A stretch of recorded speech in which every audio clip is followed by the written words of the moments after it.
Para Archer शीतल देवी को मिला Arjun award. राष्ट्रपति ने सर्वोच्च अवार्ड से किया सम्मानित। शीतल देवी के आवास पर लगा लोगों का तांता।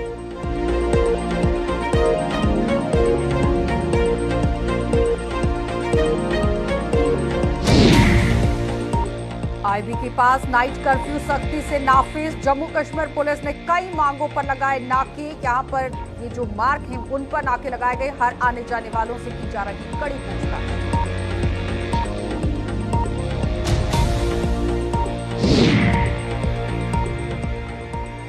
दयाला चकशला मार्ग का विस्तार जोरों पर। साल के अंत तक पूरी की जाएगी परियोजना। पर्यटकों और सुरक्षा बलों को भी मिलेगी सहूलियत।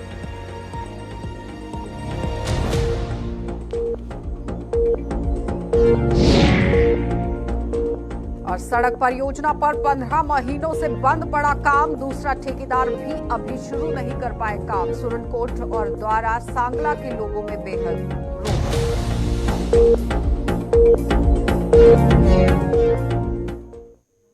नमस्कार, बुलेटिन में आपका स्वागत है। मैं हूं आपके साथ आशा सरमाल। चलिए शुरुआत करते हैं जम्मू कश्मीर से जुड़ी खबरों की। सबसे पहले आपको एक बच्ची की खबर दिखा देते हैं। कहते हैं कि जब हौसलों की उड़ान ऊंची हो तो फिजूल है कि आसमान का यहाँ पर कद। काफी कहने वाली बात है। समझिए कि कद आसमान का जितना है वहां तक पहुंचने की उड़ान बच्चियां किस तरह से अब भर रही है।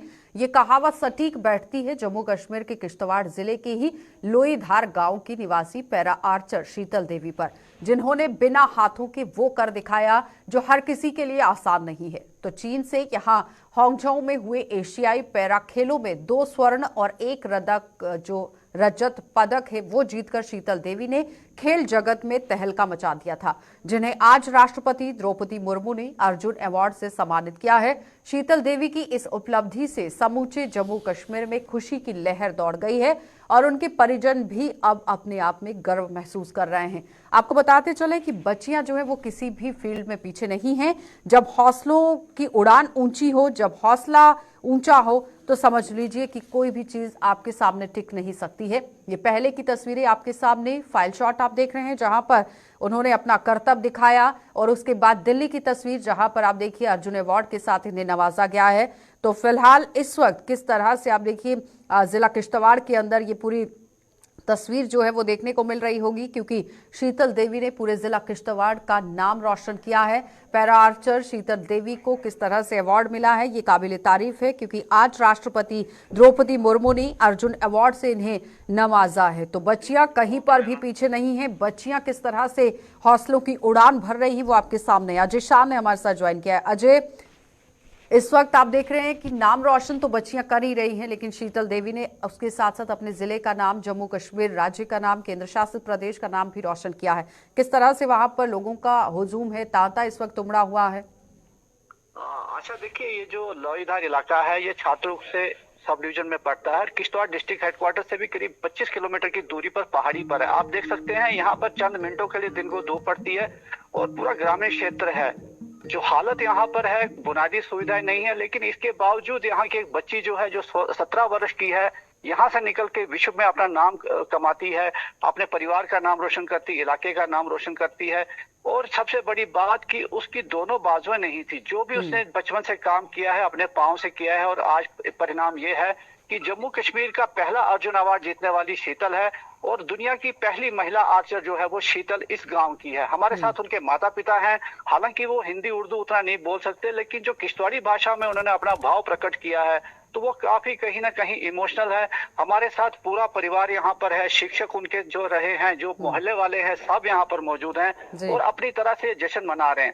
आप खुद अंदाजा लगाइए कि इस परिवार के पास एक टीवी नहीं है जिस पर वो देख सकते हैं कि राष्ट्रपति उनकी बेटी को सम्मानित कर रही है। मोबाइल पर उन्होंने सारी कवरेज देखी हुई है। तो खुद अंदाजा लगा सकते हैं कि कितनी कठिन परिस्थितियों में शीतल जो है उस मकाम पर पहुंची है, एक चुनौती का सामना करते हुए। लेकिन जो हमारी परिवार से बात हुई है, जो इनके पिताजी मेरे साथ खड़े हैं, इनकी माता जी है, इस तरफ इनके दादाजी हैं, तो इनका कहना है कि इस बच्ची को जहां समाज ने सपोर्ट, परिवार ने सपोर्ट किया, इसके शिक्षकों ने सपोर्ट किया, वही जो 11 RR किश्तवाड़ में तैनात थी उनके अधिकारियों ने इसकी प्रतिभा को समझा और उसको बेंगलोर ले गए, जहां पर इसको कितनी चुनौतियां वहां पर रही वो तो आपने बताया, लेकिन कितनी गर्व की बात रहती है, क्योंकि जिस तरह से अभी भी मैं यहाँ पढ़ रही थी कि अर्जुन पुरस्कार किसे मिलता है, तो अर्जुन पुरस्कार मैं बताती चलूं कि यहाँ पर खेल जगत के अंदर क्षेत्र में भारत सरकार की ओर से दिया जाने वाला ये दूसरा बड़ा सम्मान होता है। एक तो आप अपने मेडल्स जीत कर आई हैं, लेकिन उसके साथ साथ आपको भारत सरकार भी जब मान सम्मान देती है, उसका नाम है अर्जुन अवार्ड, जो आपको दिया जाता है। ये पिछले 4 सालों की अवधि में अच्छे प्रदर्शन, नेतृत्व, खेल कौशल और अनुशासन की भावना के गुण को दिखाने के लिए दिया जाता है। लेकिन कितना गर्व ये रहता है इस वक्त, क्योंकि माँ बाप से अगर आप बात कर रहे हैं, बिल्कुल फैसिलिटी नहीं है, बिजली नहीं है, घर के अंदर यहाँ पर टीवी नहीं है, लेकिन उसके बावजूद भी बच्ची अगर इस दौर पर और इतनी दूर तक पहुंचती है, तो किस तरह से दूसरी बच्चियां भी उसे अपना एक रोल मॉडल के तौर पर देखती हुई आगे बढ़ेंगी। जी बिल्कुल आशा, देखिए जब ये मोबाइल पे उस समारोह को देख रहे थे तो हमने देखा कि इनके पिताजी की आंखें कहीं ना कहीं छलक आई। तो गर्व है अपनी बच्ची की अचीवमेंट पर। माता ने जो उसने अपने 9 महीने कोख पे रखा, उसकी स्थिति को देखा, लेकिन स्कूलिंग तक उसको पूरा साथ दिया, आज भी पूरा साथ दे रहे हैं। और कहीं ना कहीं वो आप संतुष्ट नजर आ रहे हैं कि जो उन्होंने उस पे बच्ची पे भरोसा रखा, जो बच्ची ने मेहनत की, उसका एक परिणाम जो है उसके सामने आया है। और वाकई में ये बच्ची जो है पूरे समाज के लिए जो बच्चे कहीं ना कहीं एक हम कह सकते हैं आइडल के रूप में सामने आई है। और भविष्य में उसका जो कहना था कि अभी तो खाली ट्रेलर है, आगे पिक्चर बाकी है, क्योंकि उसका टारगेट ओलंपिक्स है, दूसरे जो कॉम्पिटिशंस हैं। 17 साल की बच्ची का कैरियर आगे कितना बढ़ने वाला है हम भी अंदाजा लगा सकते हैं। जज्बे की तो दात देनी पड़ेगी अजय, क्योंकि आपने देखा कि पैरों से वो अपना पूरा कर्तव्य कर कर दिखा रही थी और आज इस मुकाम पर पहुंची हैं, तो जज्बा काफी तरीके से बुलंद है और वो होना भी चाहिए। और आगे अगर पहुंचती हैं तो किस तरह से रहेगा, माता पिता से बातचीत करना चाहेंगे अजय जी इस वक्त। और साथ ही जो वहां पर समस्याएं हैं, सुविधाओं का अभाव है, क्या लगता है कि लोगों को अब अपील करनी चाहिए सरकार से भी कि यहाँ पर जो सुविधाएं नहीं मिल पा रही हैं वो मिलनी चाहिए, क्योंकि जो बाकी बच्चे हैं उन्हें आगे बढ़ने का मौका यहाँ पर मिले। जी बिल्कुल, पिताजी उनके मेरे साथ हैं। आप कुछ बोलना चाहेंगे इस मौके पर? खुशी है हमारी। अब तो जैसे मैंने कहा कि थोड़ा लैंग्वेज बैरियर है, तो इनका भी ये कहना है कि खुशी है कि गर्व महसूस कर रहे हैं कि जो कुछ इस उनकी बेटी ने नाम रोशन किया है। तो इनके चाचा जी हमारे साथ है जी। तो आप कुछ बोलना चाहेंगे कि जो कठिन परिस्थितियां है, और आप प्रशासन से क्या अपील करना चाहेंगे? बस प्रशासन से यही अपील रहेगी कि इस गांव को देखे, कहीं नजरअंदाज ना करे।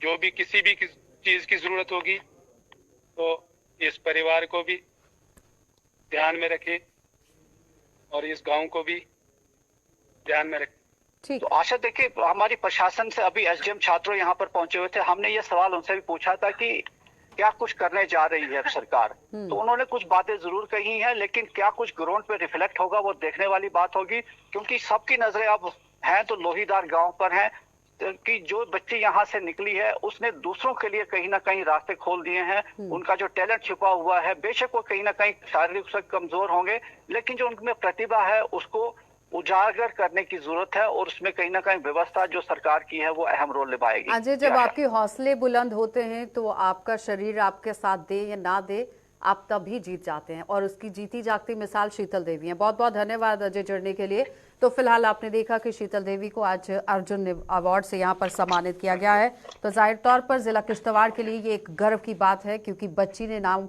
रोशन पूरे देश का किया है और उसके साथ साथ केंद्र शासित प्रदेश जम्मू कश्मीर का भी किया है। आगे बढ़ जाते हैं, गणतंत्र दिवस के मद्देनजर सांबा अब आपको लिए चलेंगे कि वहां पर किस तरह से तैयारियां यहाँ पर चल रही हैं, क्योंकि जिला सांबा में आईबी के 1 किलोमीटर दायरे में लगाए गए नाइट कर्फ्यू को सख्ती से नाफिज कर दिया गया है। सीमावर्ती इलाकों की ओर जाने वाले सभी मार्गों पर जम्मू कश्मीर पुलिस के जवान तैनात कर दिए गए हैं। यहां रात के समय हर आने जाने वाले से कड़ी पूछताछ करने के बाद ही आगे बढ़ने की इजाजत दी जा रही है, और पुलिस के जवान यहां गश्त को और आगे बढ़ा रहे हैं, क्योंकि रात के समय यहां गश्त को बढ़ा दिया गया है। फिलहाल सिक्योरिटी अरेंजमेंट्स को लेकर बात करेंगे कि किस तरह से काम वहां पर चल रहा है, क्योंकि 26 जनवरी को महज कुछ ही दिन बाकी रह गए हैं। किस तरह से काम चल रहा है, ऋषि हमारे संवाददाता हमारे साथ ज्वाइन कर चुके हैं। ऋषि, क्या कुछ ताजा अपडेट है?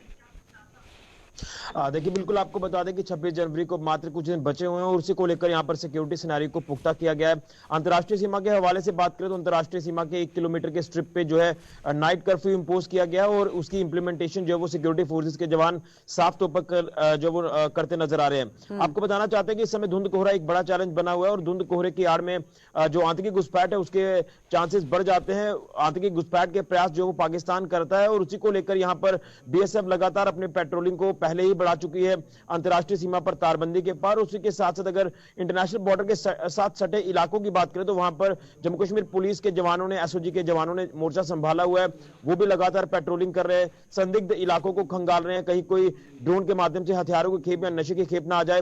ये तमाम चैलेंजेस है, इन्हीं चैलेंजेस को देखते हुए जो है नाइट कर्फ्यू इंपोज किया गया ताकि बीएसएफ और हमारे जो सिक्योरिटी फोर्सेस के जवान है वो बेहतर तरीके से यहाँ पर जो है वो अपनी ड्यूटीज को अंजाम दे पाए, वो संदिग्धों पर नजर रख पाए और जो कोई ऐसे शरारती तत्व होते हैं जो माहौल को खराब करने की कोशिश करते हैं उनके ऊपर भी जो कड़ी नजर है वो रखी जाए। उसी को लेकर लोगों की जो मूवमेंट है उसे रिस्ट्रिक्ट किया गया है रात 9 बजे से सुबह 6 बजे तक। उसी को लेकर आप देख रहे हैं कि लगातार इंटरनेशनल बॉर्डर के जो एडजॉइनिंग रूट्स हैं, तमाम बॉर्डर रूट्स जो है वहां पर नाकेबंदी जो है वो की गई है। वहां तमाम आने जाने वाली गाड़ियों को गहनता से जांचा जा रहा है, उनकी चेकिंग की जा रही है और लोगों के आईडी कार्ड्स भी चेक किए जा रहे हैं। सबसे बड़ी बात यहाँ पर यह है कि इस बार आतंकी घटनाएं जो है वो ज्यादातर राजौरी पुंछ के अंदर देखी हैं। यानी कहने का मतलब ये है कि आतंकियों का जो रूट है वो कहीं ना कहीं चेंज हो गया है, क्योंकि जम्मू डिवीजन के अंदर काफी तरीके से सक्रिय होने की वो कोशिश कर रहे हैं। लेकिन उसको मद्देनजर रखते हुए किन किन इलाकों में और सख्ती बढ़ाने की जरूरत है जिला सांबा के अंदर, क्योंकि जिस तरह आप खुद भी कह रहे हैं कि नाले का कोई रूट है या फिर घने जंगल वाला रूट है,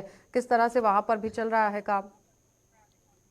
देखिए, मैं आपको बता दूं कि जिस तरह से राजौरी पुंछ में काफी आतंकी गतिविधियां जो इस बार देखने को मिली हैं और कहीं ना कहीं एलओसी पर जिस तरह से लगातार बर्फबारी हो रही है और एलओसी से ये जो आतंकी गतिविधियां हैं ये इंटरनेशनल बॉर्डर के हवाले से जो है वो होने के चांसेस बढ़ जाते हैं। उसी को लेकर आपको बता दें कि जो तमाम जो पुराने इन्फिल्ट्रेशन रूट आप कह सकते हैं उनको लेकर भी यहाँ पर जो वो इस समय सिक्योरिटी फोर्सेस के जवान पूरी तरह से चौकस हैं, चौकसी बरतते नजर आ रहे हैं। उन तमाम एरियाज में जो है अलग अलग जो नाले हैं, खड्ड वगैरह हैं, वहां पर भी जो है पुराने रूट्स पर इस समय जो डिप्लॉयमेंट है वो सिक्योरिटी फोर्सेस की कर दी गई। किसी तरह का कोई रिस्क जो है वो नहीं लिया जाएगा सिक्योरिटी के हवाले से। उसी को लेकर ये पूरी प्रक्रिया जो है ये प्रशासन की तरफ से, बीएसएफ की तरफ से और जम्मू कश्मीर पुलिस की तरफ जो है वो शुरू की गई है। और इसी के साथ साथ हाईवे पर जो तमाम नाकाज हैं उनको भी अलर्ट मोड पर रखा गया है। तो इस समय पूरी पैनी नजर जो है वो दुश्मन की हर गतिविधि पर है और अगर यहां से कोई भी ऐसी गतिविधि होती है तो किस तरह से मुंह तोड़ जवाब दुश्मन को, पाकिस्तान को देना है, आतंकी गतिविधि को किस तरह से विफल करना है, उसको लेकर बेहतर जो स्ट्रेटजी है वो हमारे इसमें जवानों ने अपनाई है और उसी को लेकर ये लगातार दिन रात ड्यूटीज को बखूबी अंजाम दे रहे हैं। घना कोहरा है। बहुत बहुत धन्यवाद ऋषि जुड़ने के लिए। घने कोहरे के बीच में भी सुरक्षा बल पूरी तरह से काम पर डटे हुए हैं। ऋषि, बहुत बहुत धन्यवाद जुड़ने के लिए। तो फिलहाल आपने देखा कि किस तरह से गश्त को और तेज तरीके से बढ़ा दिया गया है, क्योंकि आतंकी गतिविधियां लगातार करने की कोशिश यहां पर आतंकी देखे जा रहे हैं, लेकिन उस पर किस तरह से नकेल कसनी है हमारे सुरक्षा बलों ने मोर्चा पूरी तरह से संभाल लिया है। आगे बढ़ जाते हैं, हम आपको जिला कठुआ लिए चलेंगे और कठुआ जिले में दयाला चक से लेकर शला तक सड़क के विस्तारीकरण का काम इस साल के अंत तक पूरा हो जाएगा। बॉर्डर रोड ऑर्गेनाइजेशन ने इस परियोजना पर 3 साल पहले काम शुरू किया था और अब आप देखिए किस तरह से काम हो रहा है। अब ये काम अंतिम पड़ाव में पहुंच चुका है। करीब 145 करोड़ रुपए की इस परियोजना पर जारी जो काम है वो संपन्न होने से पर्यटकों के साथ साथ सुरक्षा बलों को भी आगे आने जाने में सहूलियत मिलेगी। और साथ ही बताते चले कि इससे पहले भी आपने देखा कि बीआरओ किस तरह से काम करती नजर आई, लेकिन फिलहाल जिला कठुआ के अंदर बॉर्डर ऑर्गेनाइजेशन की तरफ से पूरा काम जो है वो माकूल तरीके से करने की कोशिश की जा रही है और तेज तरीके से हो रहा है। और तेज गति अगर काम को लेकर की जा रही है तो काफी तरीके से आप देखिए सहूलियत जो है वो लोगों को अब आने वाले समय में मिल जाएगी। लेकिन फिलहाल आपको बताते चलें कि करीब 145 करोड़ रुपए की लागत से इस परियोजना को संपन्न किया गया है। तो जाहिर तौर पर काफी सहूलियत तो है ही, लेकिन अब देखना ही होगा कि कब तक इसे जनता के समर्पित कर दिया जाएगा, यानी जनता इसका कब तक लाभ उठा सकती है। और साथ ही आपको बताते चलें कि यहाँ पर इस परियोजना पर जो काम शुरू किया गया है, पर्यटकों के साथ साथ सुरक्षा बलों को भी इसके लिए काफी फायदा देखा गया है, क्योंकि बाहर से जो यहाँ पर्यटक पहुंचेंगे उनको भी इसका लाभ होगा और सुरक्षा बल जो इस रास्ते का इस्तेमाल करते हैं उनका भी काफी तरीके से फायदा इसमें होगा, क्योंकि आवाजाही के लिए परेशानी उन्हें नहीं झेलनी पड़ेगी। रंजीव मेहता हमारे साथ जुड़ चुके हैं। रंजीव, आखिरी पड़ाव पर अब काम जो है है वो पहुंच चुका है। कितना लाभ आम जनता को और कितनी खुशी उनके अंदर रहेगी, क्योंकि आए दिन आपने देखा सड़क हादसों की वजह से काफी परेशानियां होती रही हैं, लेकिन बीआरओ काफी तरीके से काम करता अब नजर आ रहा है।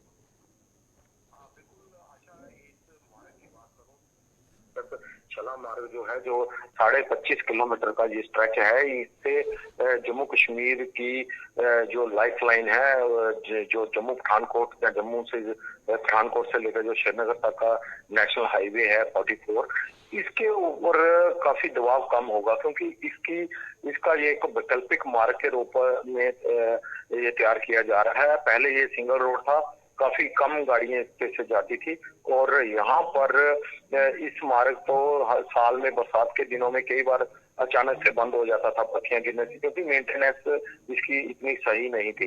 तो अब बीआरओ ने पिछले 3 साल से बीड़ा उठाया है इसके विस्तारीकरण का, और करीब 145 करोड़ की ये परियोजना है, और इसके ऊपर जो है 2 चरणों में काम होना था। पहला चरण जो 1 से लेकर 8 किलोमीटर तक था वो पूरा हो चुका है। अभी दूसरे चरण का काम जो है वो अंतिम पड़ाव में है। और कब तक ये काम पूरा हो जाएगा? समय सीमा क्या तय की है? कब तक इसे आम जनता को समर्पित कर दिया जाएगा? हाँ बिल्कुल आशा, इसको लेकर हमारी जब बीआरओ के अधिकारियों से जो ये विस्तारीकरण के काम में लगे हैं उनके साथ जब बातचीत हुई, तो उनका साफ तौर पर कहना था कि मार्च 2025 तक हमारी जो डेडलाइन है इसको कंप्लीट करने की, लेकिन हम 6 महीने एडवांस चल रहे हैं। तो लगता है कि इस साल के अंत तक ये पूरा कंप्लीट होकर लोगों को समर्पित कर दिया जाएगा। और इससे सबसे बड़ा फायदा ये होगा कि बाहरी राज्यों से आने वाले या जाने वाले लोग जो घाटी का रुख करते हैं, या माता वैष्णो देवी के लिए, या उधमपुर के लिए, या पत्नीटॉप वगैरह के लिए, तो उनके लिए काफी ये फायदेमंद साबित होगा, क्योंकि काफी शॉर्ट रूट है। दयाला चक से ये सीधा धार रोड के साथ लिंक कर रहा है, और ऊपर से बिलावर उपमंडल उपजिला जितना भी बिलावर का क्षेत्र का इलाका है, करीब 1-1.5 लाख की वादी है, जिसको रोजाना अपने गंतव्य के लिए जाना पड़ता है लोगों को। वाहन इसी इलाके से आते हैं, तो उनको भी काफी फायदा मिलने वाला है। और यहाँ पर काम जो है वो बड़े जोरों पर है।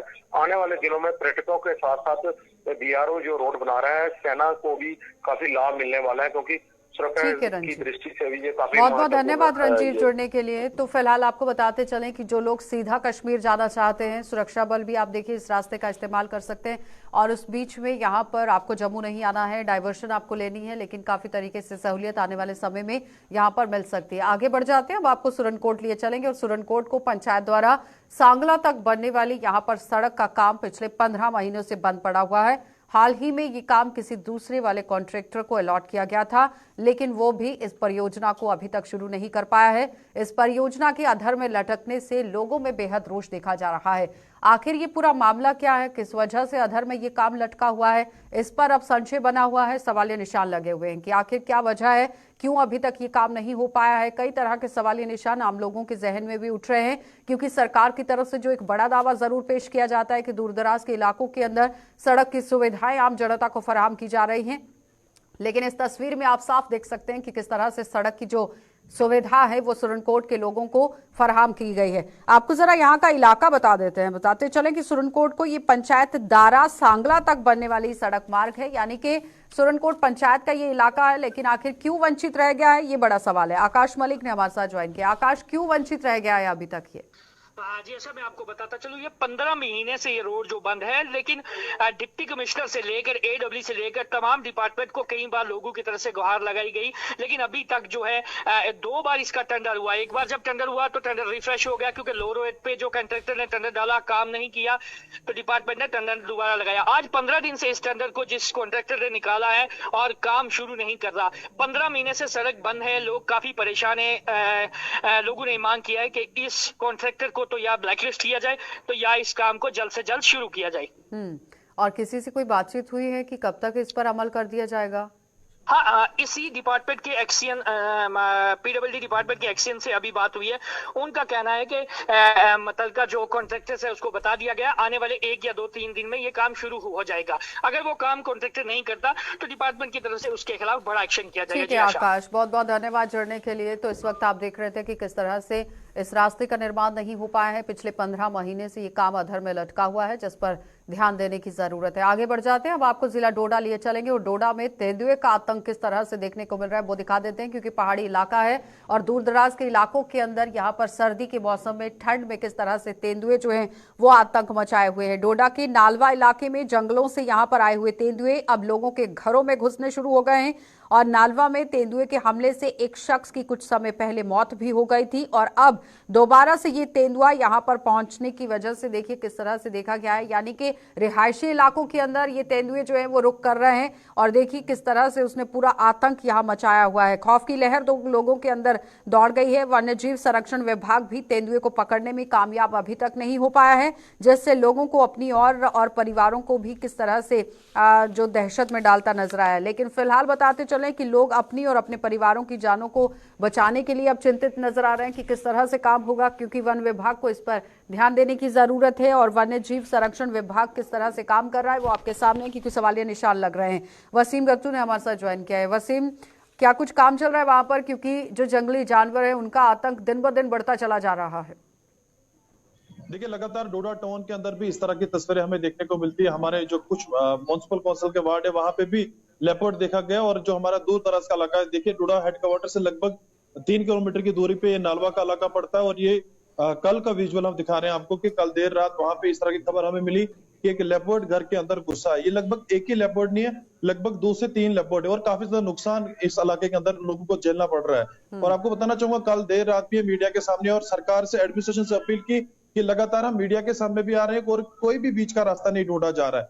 वहीं पर अगर वाइल्ड लाइफ डिपार्टमेंट की बात करें तो वो काम कर रहे हैं, मगर उनके पास मैन पावर कम है। तो लगातार जिस तरह से इस तरह की तस्वीरें यहाँ पे बनती हुई नजर आ रही है, लोग काफी ज्यादा परेशान है। लेकिन वसीम, ये तो कोई जवाब नहीं हुआ कि मैन पावर कम है। तेंदुए के आतंक से लोग परेशान हैं, लोगों के घरों के अंदर ये पहुंच गया है। तो यहाँ पर वन्यजीव संरक्षण विभाग है जो वाइल्ड लाइफ यहाँ पर क्या काम कर रहा है, उनके लोग कहाँ पर हैं, कर्मचारी कहाँ पर है, आला अधिकारी कहाँ पर है, वो इस पर संज्ञान अभी तक क्यों नहीं ले पाए हैं? देखिए आशा जी, बड़ा इंपॉर्टेंट है। देखिए, आपने जिस तरह से बताया कि एक जवाब नहीं है, आपको जानकारी देना चाहिए कुछ बरस पहले मैंने इसी तरह की स्टोरी चलाई थी जिसमें हमने ये दिखाया था कि मैन पावर अगर कम है तो क्यों कम है। देखिए, यहाँ पे रेंज ऑफिसर नहीं बैठता है वाइल्ड लाइफ डिपार्टमेंट का। लोगों ने बड़ी देर में डिमांड रखी कि यहाँ पे रेंज ऑफिसर होना चाहिए। खाली यहाँ कंट्रोल रूम रखा गया है शोपीस के जरिए, एक शोपीस बनाया गया है, उसको यहाँ पे रखा गया है। 2 से 3 लोग यहाँ पे बैठते हैं, जो इनकी सारी मैन पावर है वो किश्तवाड़ में बैठते हैं। और जब भी वाइल्ड लाइफ डिपार्टमेंट काम करता है, किसी को यहाँ से ये लेपर्ड को यहाँ से कैप्चर करता है, उसको किश्तवाड़ के अंदर लिया जाता है। तो मैन पावर अगर इनकी यहाँ पे बैठती, इनके जो हायर अथॉरिटीज या हायर कोई ऑफिसर यहाँ पे बैठा, तो मुझे लगता है इस तरह की तस्वीरें, इस तरह के हालात नहीं बनते। कुछ टाइम पहले लेकिन हर एक जिले के अंदर अलग अलग से कंट्रोल रूम स्थापित होना चाहिए, वहां पर पर्याप्त मात्रा में स्टाफ होना चाहिए। डीसी ने इस पर क्या संज्ञान लिया है, क्योंकि पिछले दिनों डीसी काफी तरीके से ग्राउंड जीरो पर सक्रिय नजर आए थे? देखिए, अभी तक तो कोई कदम नहीं उठाया गया। उनसे मेरी कल देर रात बात हुई, उन्होंने कहा कि टीम को भेजा जाएगा। टीम को भेज के 2 से 3 लोग अगर आएंगे तो वो काम किस तरह का करेंगे। टीम ज्यादा होनी चाहिए क्योंकि लेपर्ड काफी ज्यादा है। शहर के अंदर भी अब आ चुके हैं, क्योंकि जिस तरह से देख रहे हैं कि जंगलों के अंदर आग लगी हुई है, शहर की तरफ रुख कर रहे हैं, तो वहां पे इनको खाने के लिए कुछ नहीं मिल रहा है और लोगों को ये शिकार बना रहे हैं। और इस इलाके के लोगों का ये भी कहना है कि जो भी हमारे माल मवेशी है उनको नुकसान पहुंचा जा रहा है और काफी गरीब तबके के लोग हैं। तो सरकार से अपील है। और कुछ टाइम पहले यहाँ पे जो कुछ लोगों का ये भी मानना है कि हमारे बच्चों पे भी हमला किया गया था और एक बच्चे को खाया भी है। तो तब की जो सरकार थी, तब की जो एडमिनिस्ट्रेशन थी, उनने कई सारे वादे इन लोगों के साथ किए थे कि लाइट आपको दी जाएगी, सारी चीजें आपको फैसिलिटी सारी दी जाएंगी। तो मुझे लगता है टिल टाइम तक उनको कोई भी फैसिलिटीज नहीं मिल रही है। और बड़ी बात इसमें यह है कि वहां पे म्युनिसिपल काउंसिल ने स्टार्टिंग पॉइंट से ही लाइटें लगाई थी, लगभग 2 से 3 महीने पहले। तो ठप पड़ी हुई है लाइटें, तो कहीं ना कहीं सवालों के घेरे में यहाँ के मतलब दूर दराज के इलाकों के अंदर सुविधाओं का अभी भी अभाव है। बहुत बहुत धन्यवाद वसीम जुड़ने के लिए। तो फिलहाल आप देखिए कि किस तरह से जो दावे हैं वो कहीं ना कहीं फिसड़ी साबित हो रहे हैं। वन्यजीव संरक्षण विभाग को ध्यान देने की जरूरत है कि आखिर किस तरह से लोग जो हैं वो खतरे के जीवन में जीने को मजबूर हो गए हैं। इस खतरे को टालने की जरूरत है, क्योंकि ये तेंदुआ किसी वक्त भी किसी को भी अपना शिकार बना सकता है। तो वाइल्ड लाइफ किस तरह से काम कर रहा है ये बड़ा सवाल है। अब देखना ही होगा कि अब तक इस पर अमल जो है वो किया जाएगा। फिलहाल बुलेटिन में इतना ही। देश और दुनिया की खबरों के लिए आप बने रहिए गुलिस्तान न्यूज के साथ।